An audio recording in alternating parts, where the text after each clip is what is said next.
Ça y est, on s'y attendait, le moment est venu. Ça fait déjà presque 1 heure que l'alarme retentit. Y a pas de doute, c'est la fin. So, bongo, bongo, bongo, I don't wanna leave the Congo, oh, no, no, no, no, no. Bingo, bango, bongo, I'm so happy in the jungle, I refuse to go. Don't want no jailhouse. Salut à tous et bienvenue dans ce nouvel épisode de Vortex, l'émission qui vulgarise les différentes sortes d'univers imaginaires. Après plus de 4 mois d'absence, ouais ça commençait à faire beaucoup, la série revient. Et je vous vois venir avec votre commentaire, ouais mais t'as déjà fait un épisode sur le post-apo. Ouais effectivement, mais je m'étais intéressé uniquement au sous-genre de l'invasion zombie. Et j'avais annoncé une suite sur les autres sous-genres du post-apo. Et 8 mois après, putain quand même, on y vient enfin. Alors accrochez-vous car aujourd'hui nous déclenchons le feu nucléaire.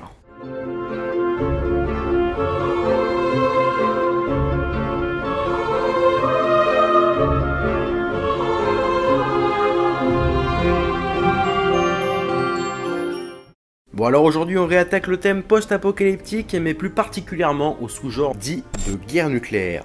Le post-apo est un sous-genre de la science-fiction dans lequel l'histoire se déroule dans un monde ravagé, où la civilisation qui autrefois dominait n'est plus, et dont une grande partie de la population a été tuée. Le mot signifie après l'apocalypse, et l'apocalypse signifie une catastrophe créant la fin d'un monde et pas du monde, et c'est ce que l'on va voir. La différence avec par exemple une épidémie ou le cas d'une invasion de zombies, c'est que cette fois la cause de tout ce bordel a été due à une guerre nucléaire. Dans le cas donc où de grandes puissances sont amenées à utiliser l'arme atomique en masse, venant à faire s'autodétruire l'humanité.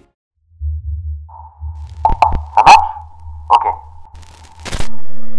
After that, you're pretty much out of weapons. After which, most everybody is dead. Most logistical systems are dead, non-functional.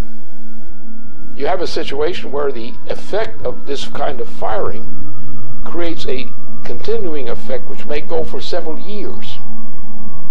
Now, instead of having one bomb, which is previously it's a nuclear super bomb with thermonuclear implications. Now, imagine you have the same kind of thing, or less, and you have not one big bomb. You have a whole barrage of such things.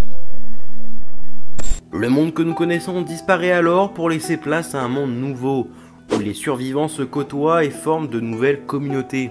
Et plus rarement, mais présent quand même, cela ne vient pas de l'utilisation de l'arme nucléaire, mais plus d'une catastrophe industrielle du style Tchernobyl, mais en beaucoup plus important. C'est alors dans ce nouveau monde la loi du plus fort qui règne. Les personnages ayant réussi à survivre à l'explosion, mais aussi aux radiations, se retrouvent alors à devoir lutter pour trouver de quoi survivre. Ils feront face à de nombreux dangers avec parfois des monstres nés grâce aux radiations, mais aussi des groupes de survivants un peu moins accueillants, bandits, pillards, etc.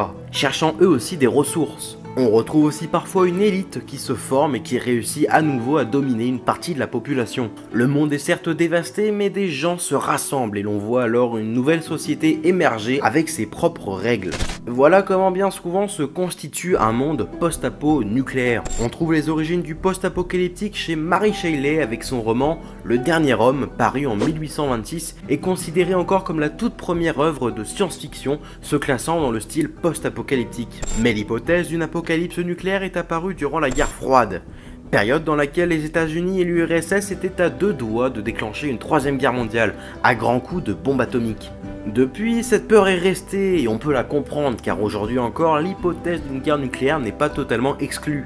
Maintenant, comme à chaque épisode, oui je vous rappelle car je suis sûr que la moitié d'entre vous n'a jamais vu aucun Vortex. Donc comme à chaque épisode, à la fin je vous donne une liste incomplète et non exhaustive de quelques œuvres se rattachant à ce genre.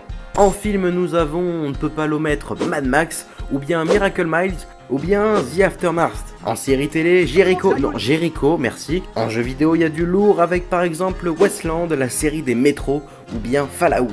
Et pour finir en roman, La Route, encore Métro ou bien Les Derniers Hommes. Voilà, merci d'être resté jusqu'à la fin, j'espère que le retour de la série vous aura plu. Pour me le dire, l'espace commentaire. Sinon le like et le partage, c'est super important pour faire évoluer la chaîne. Et si t'es pas encore abonné et que l'émission te plaît ou même la chaîne en général, n'oublie pas de t'abonner. Un grand merci à vous d'être de plus en plus nombreux sur la chaîne et je vous donne rendez-vous pour de prochaines vidéos.